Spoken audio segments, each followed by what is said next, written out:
Hola, ¿qué tal chicos? ¿Cómo están? Mi nombre es Anthony Cobos y este es mi video informe de la práctica número 5. Muy bien, para poder empezar con nuestra práctica, primero tenemos que fijar los objetivos que se buscarán cumplir con esta práctica. En este caso vamos a fijar 5 objetivos los cuales se buscarán cumplir. Como primer objetivo tenemos determinar la fuerza resultante de la combinación de dos fuerzas por el método de paralelogramo y cálculo directo. Como segundo objetivo tenemos determinar la magnitud y dirección de la suma de dos fuerzas.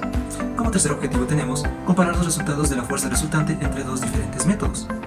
Como cuarto objetivo tenemos comprender los conceptos básicos de fuerza y relación entre fuerza y masa. Y como quinto y último objetivo de esta práctica tenemos demostrar que cada fuerza de acción que actúa sobre un sistema se corresponde con una fuerza de reacción que equilibra el sistema, o más bien haciendo relación a la tercera ley de Newton. Para continuar con el desarrollo de nuestra práctica es indispensable que debemos contar con los siguientes materiales que se están mostrando en pantalla. Hay que tener muy en cuenta que estos materiales deben ser tratados con mucho cuidado, no se deben perder, ya que se volverán a utilizar en prácticas posteriores. Una vez aclarado esto, continuamos con la siguiente parte. Para continuar con nuestra práctica, el sistema que vamos a usar se debe armar de la manera que se muestra en pantalla. Para conseguir esto, vamos a seguir los siguientes pasos. Primero formaremos un soporte largo con dos varillas de 30 centímetros y estas se fijarán de manera horizontal a las bases de nuestro sistema.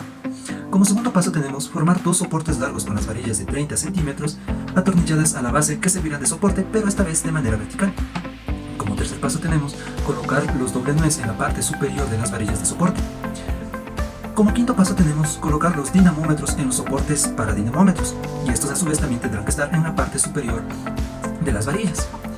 Deberemos anudar el portapesas en la mitad con un hilo y estos a su vez a los bordes de los dinamómetros. Esto nos servirá para poder medir la fuerza que genera el peso sobre cada uno de los dinamómetros. Como séptimo paso, se deberá agregar 100 gramos de peso al hilo que une a los dos dinamómetros. Muy bien, de la manera que finalmente se muestra en pantalla es como debe quedar nuestro sistema para nuestra práctica. Esta práctica en esta ocasión constará de dos experimentos. En nuestro primer experimento constará de dos partes. En la primera parte se nos dice que los ángulos formados entre el portapesas con las tensiones debe ser la misma. Entonces, para esto, ¿cómo lo logramos? De la manera que se muestra en pantalla, debemos hacer que los ángulos sean iguales para cada lado, usando de eje de referencia la misma línea de portapesas. En la primera parte de nuestro primer experimento se nos dice que los ángulos formados deben ser los mismos. Estos ángulos deben ser formados con el mismo eje que utiliza el portapesas. Para medirlos, lo haremos de la siguiente manera como se muestra en pantalla. Los ángulos deben ser iguales, se nos dice. Para ello, para lograr los diferentes ángulos, de igual manera, en ambos lados lo único que se debe hacer es alterar la distancia de las bases verticales. De esta manera conseguiremos que los ángulos se modifiquen, pero manteniéndose iguales de lado y lado.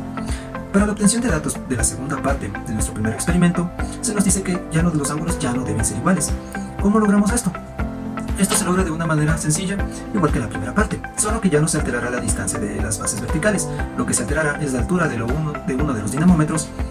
De esta manera se conseguirá variar los ángulos, pero ya no serán iguales, o no necesariamente. Entonces con esto lograremos variar los ángulos para la obtención de datos de la segunda parte de nuestro primer experimento. Para nuestro segundo experimento es aún más sencillo realizarlo. Lo único que debemos hacer es, como que se muestra en pantalla, unir los dos dinamómetros en sus extremos. Y de esta manera variar la distancia que tienen la base del uno con la base del otro, para así hacer que aumenten las tensiones. Como siguiente parte, en pantalla se muestra la tabla de datos obtenidos de la primera parte de nuestro primer experimento, con la variación de los ángulos solicitados en la práctica. ¿Qué podemos observar aquí?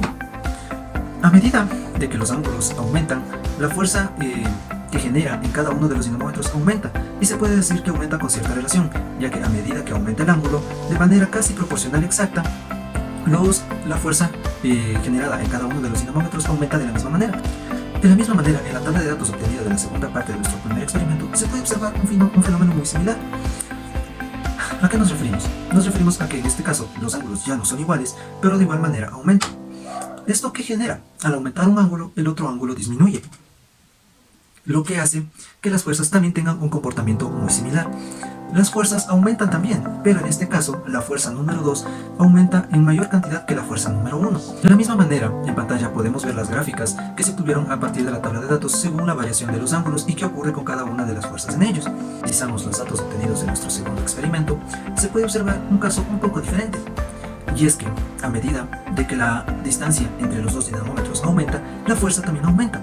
Pero aquí hay algo muy peculiar, y es que la fuerza es la misma en ambos dinamómetros. Esto se debe a que los ángulos formados entre las tensiones son los mismos.